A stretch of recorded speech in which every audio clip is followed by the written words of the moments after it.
De l'un des chariots, un jeune garçon de 12 ans attend son père.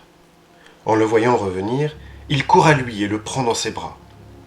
Guiomard, l'écuyer du comte, lui caresse la tête en regardant sa femme. Son regard suffit à celle-ci pour comprendre qu'elle va le perdre. Elle le connaît si bien. Elle sait qu'un homme comme lui ne peut rester inactif quand sa famille est en péril, et qu'il sera le premier au danger, quel que soit le plan.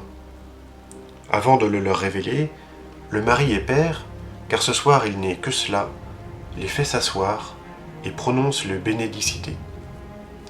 Sans un mot, mais partageant des regards de tendresse, ils mangent du lard et du fromage de chèvre avec un pain de métaille. À la fin du repas, Guiomard dit une prière d'action de grâce, puis dévoile le plan de bataille du lendemain.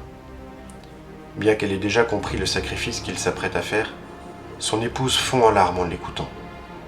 Son fils l'imite et s'agrippe à son père qui, doucement mais fermement, se défait de cette emprise pour parler à son fils droit dans les yeux. Tudal se rappelle parfaitement l'air calme et déterminé de son père, lui expliquant qu'il allait devoir prendre soin de sa mère, toujours rester fidèle à Dieu et accomplir ses devoirs.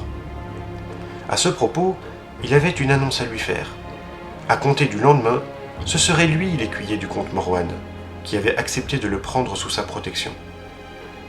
La nouvelle avait fait peur à Tudal. Son père lui avait bien appris à s'occuper des chevaux, entretenir les armes, tirer à l'arc et se battre avec lance et bouclier, mais servir un seigneur dès le lendemain l'impressionnait.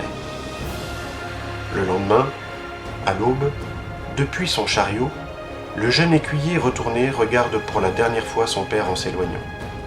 Jusqu'au bout, il observe les soldats construire une barricade à l'entrée du pont, ériger sommairement des postes de tir et affûter leurs armes.